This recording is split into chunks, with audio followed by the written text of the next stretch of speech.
Deixa-me lhe perguntar, você já leu este livro? Jesus, o Cristo, veio para salvar somente o povo judeu? Se não leu, está na hora de começar a ler, hein? Jesus, o Cristo, veio para salvar somente o povo judeu? Eu não fui enviado, senão as ovelhas perdidas da casa de Israel. Mateus 15, 24. Vamos ver o crédito aqui para quem está. Crédito. A maior parte desta matéria foi compilada da obra Chonta o Pecado, da autoria de Francis Miller, a qual, por sua vez, foi extraída de The Story of Civilization, História da Civilização, do historiador americano Will Durant, traduzida por Monteiro Lobato. Na página 248 do volume César e Cristo, terceira parte, tomo segundo de sua The Story of Civilization, Will Durant descreveu: a acusação que determinou a condenação de Jesus foi a de estar conspirando para fazer-se rei dos judeus. Jesus declarou com suas próprias palavras que foi enviado a este mundo para salvar somente os judeus. Eu não fui enviado, senão as ovelhas perdidas da casa de Israel. Quem é a casa de Israel? É o povo judeu, as tribos que trazem os nomes dos filhos de Jacó. Eu não fui enviado, senão as ovelhas perdidas da casa de Israel. São palavras proferidas por ele e estão registradas no Evangelho segundo São Mateus. Quando despachou os discípulos para difundir o seu Evangelho, Jesus enviou-os unicamente às cidades judaicas. Jesus enviou estes 12 e lhes ordenou, dizendo: não ireis pelo caminho dos gentios, nem entrareis em cidades samaritanos, mas ide antes as ovelhas perdidas da casa de Israel. Mateus 10, versículos 5, 6. Quando encontrou a mulher samaritana no poço, disse-lhe: a salvação é dos judeus. João 4, 22. Vamos ver na frente aqui. Quando uma mulher canaanita lhe pediu para curar a filha, a princípio ele recusou. Depois que ela o adorou e implorou, ele ainda a humilhou, taxando-a de cachorra por ela não ser da tribo de Israel. Não é bom pegar no pão dos filhos e deitá-los aos cachorrinhos. Mateus 15, 25, 26. Ao leproso que ele curou, disse: olha, não digas a ninguém, mas vai mostrar-te ao sacerdote e fazer a oferta que Moisés ordenou. Mateus 8, 08, 04. Disse ainda: não penses que vim revogar a lei ou os profetas. Não vim para revogar, vim para cumprir. Mateus 5, 17. O que significa isso? Significa que os cristãos usam o nome de Jesus indevidamente. Os cristãos usam o nome de Jesus indevida. Surge aqui uma pergunta intrigante. Isso não poderia ser classificado como estelionato? Não sei. O relato bíblico está bem claro. Não vim para revogar a lei, vim para cumprir. 2 cartas foram enviadas ao Papa Francisco perguntando: estamos sendo iludidos durante 2000 anos? Na carta escrevemos: a Igreja Católica precisa se renovar urgentemente. Estamos no século XXI. Existe coisa mais absurda do que o tal celibato? Na Bíblia, em Gênesis, capítulo 1, versículo 28, está escrito: e Deus os abençoou e lhes disse: crescei, multiplicai-vos, enchei e dominai a terra. Gênesis 1, 28. O padre precisa casar e ter sua própria família. Proibiu o indivíduo de constituir uma família é contra os princípios da natureza, contra os princípios da lei de Deus. A função sexual, o desejo de procriar, é inerente ao ser humano. É uma lei natural e está presente em todos os seres viventes. Preparar uma pessoa para viver solitária, sem direito ao casamento, se constitui na maior prisão que se possa imaginar. Significa escravizá-la por toda a sua vida. É uma prisão perpétua. Mais ainda, penalizar um religioso por praticar pedofilia é uma coisa que deve ser pensada, uma vez que o proibiram de agir de acordo com o direito que Deus lhe deu, de satisfazer uma necessidade que está presente na vida de todos os habitantes desse planeta, uma necessidade natural. A ideia de politeísmo empregada no início da era cristã está ultrapassada. Tem coisa mais idiota, para não dizer absurda, do que chamar a imagem de Aparecida, aquela coisa ridícula de mãe de Deus? O que significa Deus para essas pessoas? Chamar aquele objeto de gesso, quebrado e emendado como o casco da tartaruga, encardido pela sujeira da água do rio, de mãe de Deus, é insultar a inteligência humana. Vamos ver a página.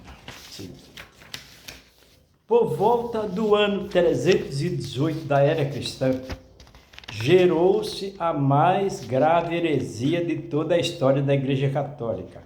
Ario, um padre da cidade egípcia Balcális, passou a afirmar que Cristo não era consubstancial com Deus Pai e, portanto, não poderia ser considerado um Deus. Dizia ele, se Cristo foi criado, deve ter sido tirado do nada e não da substância do Pai. O imperador Constantino, o assassino da própria família, teve que convocar o primeiro concílio ecumênico da igreja em Niceia, perto da cidade de Nicomédia, onde compareceram nada menos que 318 bispos do mundo inteiro, além dos seus auxiliares, para solucionar aquela questão que estava dividindo a opinião de todos os religiosos. O concílio reuniu-se num salão do Palácio Imperial. Constantino precedeu a abertura dos debates, pedindo aos bispos que restaurassem a unidade da igreja. Todos tiveram que assinar um documento como se fosse um registro de nascimento. Ario continuou reafirmando o seu conceito de que Cristo era um ser criado, divino por participação, mas não igual ao Pai. Hábeis argumentadores levaram-no a admitir que se Cristo fosse uma criatura e tivesse tido começo, nesse caso podia mudar. E se podia mudar, podia passar da virtude ao vício. Atanásio, um eloquente e belicoso arcediago que o bispo Alexandre trouxera consigo, como uma espada teológica, tornou claro que se Cristo e o Espírito Santo não eram da mesma substância que o Pai, então o politeísmo triunfaria. Admitiu, no entanto, a dificuldade de representar três pessoas distintas num só Deus, mas argumentou que a razão devia curvar-se diante do mistério da Trindade. Com exceção de alguns, todos os bispos concordaram e assinaram uma declaração a respeito. Os adeptos de Ario propuseram-se assinar se pusessem acrescentar um i à palavra homoousion, transformando-a em homoiousion. O concílio recusou e, de acordo com o imperador, emitiu o seguinte credo: creio em um Deus, o Pai Todo-Poderoso, que fez todas as coisas visíveis e invisíveis, e um Senhor Jesus Cristo, o Filho de Deus gerado e não feito, sendo da mesma substância, da mesma essência homoousion que o Pai, que para nós, homens, e para nossa salvação, desceu e se fez carne, se fez homem, sofreu, levantou-se de novo no terceiro dia, subiu ao céu e julgará os vivos e os mortos. Esse difere do credo de Niceia, hoje em uso, e produto da revisão feita em 362.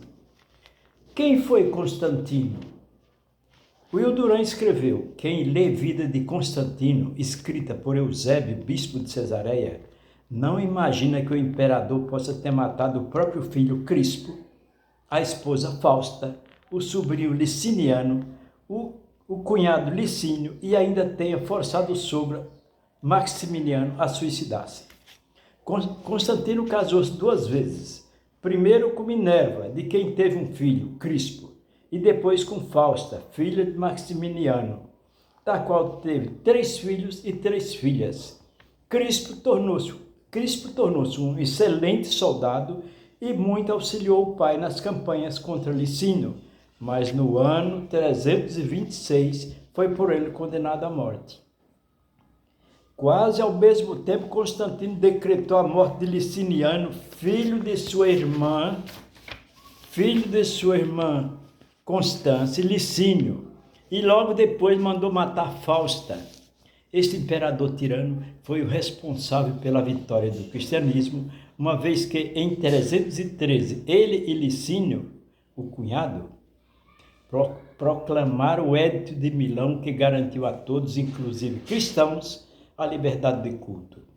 Em 324, Constantino mandou matar Licínio. A história nos mostra que, com exceção de Augusto, é a figura deste monstro que a Igreja considera o maior dos imperadores.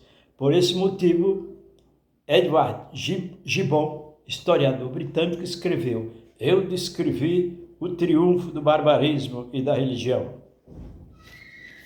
Precisamos reconhecer também que a partir do momento em que Nicolau Copérnico anunciou não passar a Terra de um grão de poeira na infinidade dos mundos, tornou-se grotesco admitir que o Filho da força criadora desse universo infinito tenha sido enviado a esse grão de pó tomar forma humana e morrer para redimir os nossos pecados. Portanto, estou convidando pessoas inteligentes, plenamente amadurecidas, para analisar essa questão do ponto de vista científico, empregando o pensamento como instrumento da razão. Vejamos, a luz é uma forma de radiação que é transportada em ondas e se desloca no espaço a uma velocidade de 300.000 km por segundo. Isto é científico. A distância entre o planeta Terra e a Lua é de aproximadamente 380.000 km. Portanto, o tempo que a luz leva para sair daqui da Terra e chegar a este seu satélite é de pouco mais de um segundo. O que é um segundo? É o pequeno espaço de tempo entre o tic e o tac de um relógio. Entretanto, a distância entre a Terra e o Sol é bem maior. Para percorrer o espaço entre o nosso planeta e a estrela central do Sistema Solar, a luz leva cerca de 8 minutos e 20 segundos, isto é, 500 segundos. Todas as estrelas que podemos ver a olho nu numa noite escura e limpa, sem nuvem, fazem parte da nossa galáxia ou Via Láctea. Uma galáxia é um aglomerado de estrelas próximas umas das outras. Próximo do ponto de vista do universo, porque um raio de luz levaria cerca de 100.000 anos para atravessar a Via Láctea de um lado para o outro, na velocidade de 300.000 km por segundo. Somente a nossa galáxia, a Via Láctea, tem cerca de 200 a 400 bilhões de estrelas. Há no universo milhões ou bilhões de galáxias igual a Via Láctea. Pessoas dotadas da menor parcela de conhecimento de matemática devem saber que 1 milhão é igual a 10 elevado à sexta potência, isto é, igual a 1.000.000. E 1 bilhão é igual a 10 elevado à nona potência, isto é, 1.000.000.000. Existem estrelas de galáxias tão distantes da Terra que a luz de cada uma delas leva cerca de 13 a 15 bilhões de anos para alcançar o nosso planeta na velocidade de 300.000 km por segundo. Tudo isso é científico? Surge então a pergunta: o que significa o tamanho do planeta Terra em relação ao universo? E onde se colocaria o céu, amplamente falado e comentado na Bíblia? E Jesus o Cristo, neste caso? Onde colocaríamos Jesus? Se pudermos admitir a existência histórica de um pregador judeu com o nome de Jesus, que apareceu naquela época, entre tantos outros, se dizendo filho de Deus, precisamos reconhecer que ele afirmou com suas próprias palavras que voltaria a este mundo ainda no primeiro século. Não voltou até os dias de hoje. Vejamos. Porque em verdade vos digo que não acabareis de percorrer a cidade de Israel antes que venha o Filho do Homem. Mateus 10, 23. Em verdade vos digo que alguns há dos que aqui estão que não provarão a morte até que vejam vir o Filho do Homem no seu reino. Mateus 16, 28. Em verdade vos digo, não é Mateus, Em verdade vos digo que não bebereis mais do fruto da vida, até aquele dia em que eu beber novo no reino de Deus. Marcos 14, 25. Estamos no século 21 e ele não apareceu. O que aconteceu? As palavras de um Deus não valem nada? Segundo a própria Bíblia, ele deve vir como está escrito no Apocalipse, montado no seu cavalo branco, com nome de mistério, olhos em chamas, a espada afiada saindo da boca, diadema fulgurante e manto ensanguentado. Apocalipse 19, 11, 16. O que significa tudo isso? Significa que líderes da religião cristã são todos vendedores de ilusão? Jesus, o Cristo, era judeu, por suas próprias palavras. Foi circuncidado no 8º dia de vida, só pregava para os israelitas e ainda estava convicto de que ele era o próprio Messias, o Redentor ansiosamente esperado pelo povo de Israel. E que por esse motivo foi condenado à morte na cruz. Os mercadores de religião aproveitam-se desse nome da fraqueza humana, das desesperanças das pessoas, para vender essa história fantasiosa. 2 cartas foram enviadas ao Papa Francisco perguntando: estamos sendo iludidos durante 2000 anos? O pontífice respondeu às cartas, mas não respondeu à pergunta.